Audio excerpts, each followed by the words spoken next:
வெற்றிவேல் வீரவேல். நான் இப்போ சொல்ல போகிறது ஆன்மீக அறிவியல். ஆன்மீக அறிவியல்னால் இப்போ சிவபெருமான் கழுத்தில் பாம்பு இருக்குல்ல, அது என்னது? மூச்சு காற்று. அது எப்படி மூச்சு காற்றுன்னு சொல்ல முடியும் அப்படின்னு நான் சொல்கிறேன். இப்போ நம்ம ஒரு கதைகள் கேட்டிருப்போம். பார்க்கடலில் அமிர்தம் கடைஞ்சாங்க அப்படின்னு சொல்லிட்டு. தேவர்களும் அசுரர்களும் அமிர்தம் கடைஞ்சாங்க. அது எப்படி? நாம் கேட்டபடி அமிர்தம் கடைஞ்சாங்கன்னு தான் கேள்விப்பட்டிருப்போம். விஷம், அது பாம்புலேருந்து விஷம் வந்தது, சிவபெருமான் விஷத்தை குடித்தார் அப்படின்னு கேள்விப்பட்டிருப்போம். ஆனால் பாம்பு வச்சு கடைஞ்சாங்க, சரி. மத்து எங்கே? பார்க்கடலில் கடையிறாங்க. மத்து என்னது? அதை நம்ம யாரும் சொல்லியிருக்க மாட்டாங்க. மத்துன்றது சிவலிங்கம், அதுதான் மத்து. சிவலிங்கத்துக்கு 2 பகுதி இருக்குது. 2 பகுதின்னா, இப்போது உரலில் மாவாட்டுறோம்ல, அரிசி மாவுலாம் ஆட்டுறோம், அந்த மாதிரி தான் இருக்கும். மேல் பகுதி ஒன்று, கீழ்ப்பகுதி ஒன்று, அந்த மாதிரி இருக்கிறது தான் சிவலிங்கம். இப்போ இந்த சிவலிங்கம் எங்கே இருக்குன்னு கேட்டிங்கன்னா, நெத்தி பொட்டுன்னு சொல்லுவாங்கள்ல, நெத்தி பொட்டுக்கு உள்ள மூளை நடுவில் தான் சிறிதளவு இருக்கும். அது பைனியல் கிளாண்டுன்னு சொல்கிறது. அதுதான் சிவலிங்கம். இந்த சிவலிங்கம் என்னென்னா, இந்த பாம்புன்றது மூச்சு காற்று. இந்த மூச்சு காற்றை வச்சு தான் இயக்கணும். இப்போ தேவர்கள் அசுரர்கள் யார்? தேவர்கள்ன்றது ஆக்சிஜன், அசுரர்கள்ன்றது கார்பன் டை ஆக்சைடு. தேவர்கள்னால் இப்போ தூய காற்று சுவாசிக்கிற, உள் சுவாசிக்கும் போது தூய காற்று உள்ளே போகுது, அசுத்த காற்று வெளியே வருது. இப்போது தேவர்கள்னால் தூய காற்று, அசுத்த காற்றுனா அசுரர்கள். அப்படி தான். இப்போ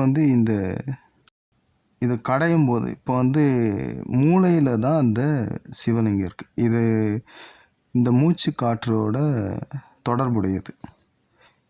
இது அந்த சிவலிங்கம் அந்த மேல் பகுதி அந்த மாதிரி இயக்கம் மாதிரி இருக்கும். இப்போ இது நேரடியாக அந்த சிவலிங்கம் உள்ளே இருக்குமான்னா அப்படி இல்லை, அதனுடைய இயக்கம் அப்படி தான். அந்த பைனியல் கிளாண்டோட இயக்கம் இந்த மாதிரி தான் இருக்கும்.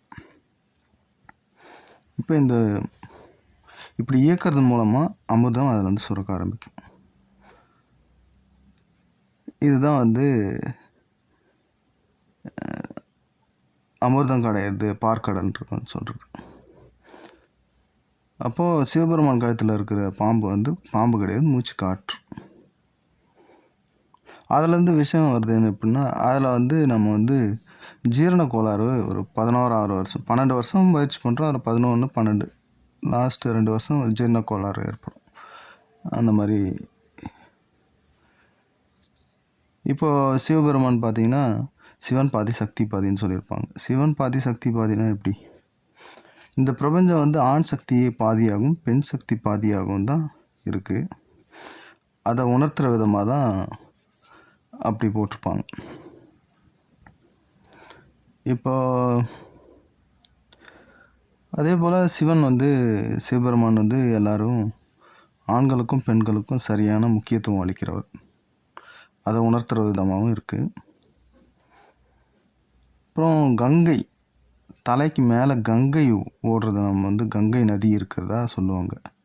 அது என்னப்பா கங்கை நதி தலைக்கு மேலே போகுமா அப்படின்னு கேட்டால், இந்த பயிற்சி பண்ணும்போது என்னென்னா, ஒரு 12வது வருஷம் இந்த மாதிரி வருஷத்தில், 11வது 12வது வருஷத்தில் உங்கள் தலைக்கு மேலே வேர்க்கும். சூடான ஆகாரம் சாப்பிடும்போது உங்கள் தலைக்கு மேலே வேர்க்கும். முக்கியமாக பால் மற்றும் தாவர உணவு தான் சாப்பிட்ணும். அந்த மாதிரி நீங்கள் இந்த பயிற்சி பண்ணாவே அப்படி தான் வருவீங்க. அப்போ இந்த தலைக்கு மேலே இந்த மூளைக்குள்ளே செரிப்ரோஸ்பைனல் ஃப்ளூயிட்னு இருக்குது. அந்த ஒரு நீர் தான் தலைக்கு மேலே வேர்த்து வரும் சூடான உணவு சாப்பிடும்போது. இதுதான் கங்கை யாருன்னு சொல்கிறது, தலைக்கு மேலே. அப்புறம் விஷ்ணு பகவான் நாமம்னு கேள்விப்பட்டிருக்கோம்.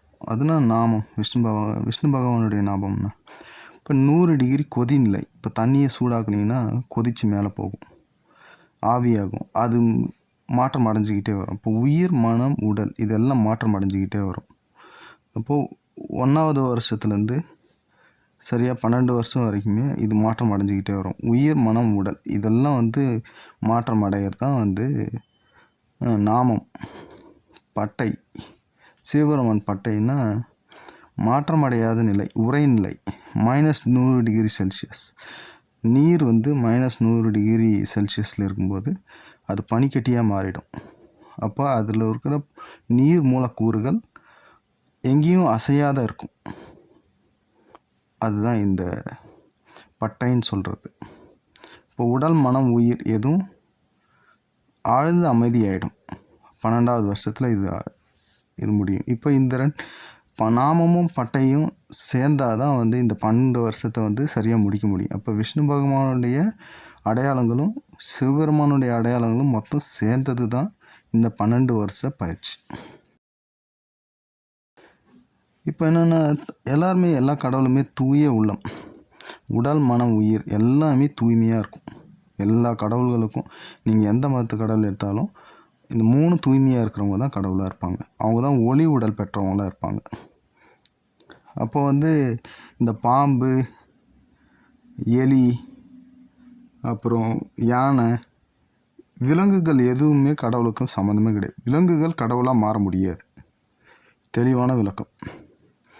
மனிதர்கள் கடவுள் நிலையை அடைய முடியும். மனிதர்கள் மட்டும்தான் அந்த நிலையை அடைய முடியும்.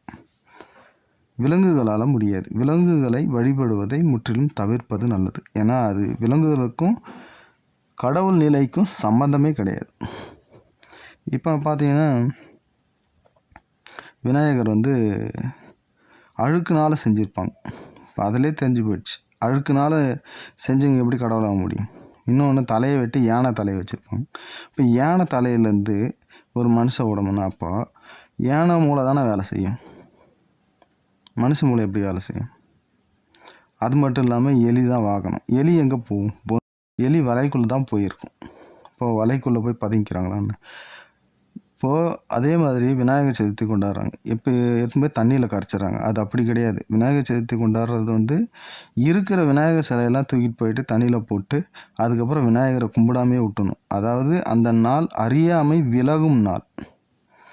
அறியாமையை சுத்தமாக விளக்கிறீங்க. ஏன் இப்படி எல்லா கதைகளும் எல்லா கடவுளும் இப்படி உண்மை பாதி பொய் பாதியாக இருக்கே அப்படின்னு கேட்டிங்கன்னா, என்ன பண்ணிட்டாங்கன்னா, நிறைய அழுக்கான கதைகளும் இந்த கடவுள் சம்மந்தமாக இருக்குது, நிறைய நல்ல கதைகளும் இருக்குது. இது 2 கதைகளையும் அதை ஒன்றா சேர்த்து வச்சுட்டாங்க. இப்போ சர்க்கரையும் மண்ணையும் ஒன்றா சேர்த்து வச்சுட்டாங்க. நாம் தான் அது சர்க்கரை என்ன எங்கேங்கிற தனித்தனியாக பிரித்து எடுத்து வச்சுக்கணும். அந்த மாதிரி தான் இந்த கதைகள் எல்லாமே. நிறைய கதைகள் பொய்யான கதைகள் இருக்குது, நிறைய கதைகள் உண்மையானது. ஆனால் அது மறைமுக குறியீடாக வச்சுருக்காங்க. இப்போ எதுன்னு சொல்லிட்டு நம்ம பகுத்தறிவோடு பிரித்து பார்த்து அதை நம்ம பயன்படுத்திக்கணும். நம்ம கதைகள் நிறைய கதைகள் இருக்குது. அதை நம்ம அறிவியல் பூர்வமாகவும் எது சரி எது தப்புன்னு நம்ம புரிஞ்சுக்கணும். நம்ம நிறைய பேர் கேள்விப்பட்டிருப்போம், கடவுளுக்கு கல்யாணம் ஆயிடுச்சா அப்படின்னு. கடவுளுக்கெலாம் கல்யாணம் ஆகாது. ஏன்னா அவங்களே இங்கே துன்பப்பட்டு எல்லாமே எல்லாத்தையும், அதாவது ஒரு நெருப்பு இருக்குன்னா நெருப்பு தொட்டால் தான் தெரியும். இந்த உலக வாழ்க்கை இது என்னது, இது என்னோட இதுன்னு சொல்கிறது ஒரு நெருப்பை யாராவது என்னோட இதுன்னு தூக்கி நம்ம சட்டப்பையில் வச்சுட்டு போக முடியுமா? அப்படி பண்ண முடியாது. இது என்னோட இது அப்படின்னு சொல்லிட்டு எதெல்லாம் சொந்தம் கொண்டாடுறீங்களோ அதெல்லாம் நெருப்பு. அதெல்லாம் தொட்டு ஒரு சிலர் தொட்டு அப்படியே விலகிடுவாங்க. இப்போ தொட்டு பார்க்கறது மட்டும் இல்லை, அதை நல்லா பிடிச்சி பார்க்கணும். இறுக்கமாக அந்த நெருப்பை நல்லா இறுக்கமாக பிடிச்சி பார்த்தா தான் அதனுடைய சூடு தெரியும். அது கை வெந்து போகும். இனிமேல் எப்போதும் என்னோட இதுன்னு சொல்லவே கூடாதுன்ற நினப்பு வரும். அப்போ இந்த என்னுடையது, இது வீடு என்னுடையது, நிலம் என்னுடையது, இந்த குடும்பம் என்னுடையது, இந்த நாடு என்னுடையது அப்படின்னு சொல்லி சொல்லி அதன் மூலமாக வர துன்பங்களை முழுசுமாக அனுபவித்து அதிலேருந்து விலகிடணும். அதுக்காக தான் இந்த உலக வாழ்க்கை. அப்படி விலகியவர்கள் தான் கடவுள்கள். அதுக்கப்புறம் அவங்க எதுவுமே என்னோடதுன்னு அவங்க சொல்லவே மாட்டாங்க. இதுதான் கடவுள் நிலை. இப்போ இந்த நிலைக்கு கடவுள் வந்துட்டாங்கன்னா அதுக்கப்புறம் அவங்க எதுவுமே என்னோட இதுன்னு அவங்க சொல்லவே மாட்டாங்க. கடவுள் எப்படி தரிசிக்கணும் அப்படின்னா ஒன்றும் இல்லை. நீங்கள் உண்மையாக இருக்கணும், நேர்மையாக இருக்கணும், சுய ஒழுக்கம் இருக்கணும், தூய உள்ளம் இருக்கணும். தெளிந்த நீரோடை போன்ற தூய உள்ளம் அப்படி தான் இருக்கணும். அப்படி இருந்தால் தான் உதவி கிடைக்கும், கடவுளோட உதவி. இப்போ உங்கள் வீடு இருக்குது, உங்கள் வீடு நல்லா பளபளப்பாக இருக்குது, நல்லா எந்த ஒரு துர்நாற்றமும் இல்லாத நல்லா இருக்குது வீடு. உங்கள் வீட்டுக்குள்ளே வரவங்க ஒரு நல்லா இருக்குது அப்படின்னு பார்ப்பாங்க. அந்த மாதிரி தான் நம்ம உடம்பும், நம்ம மனசு, நம்ம உயிர் எல்லாமே.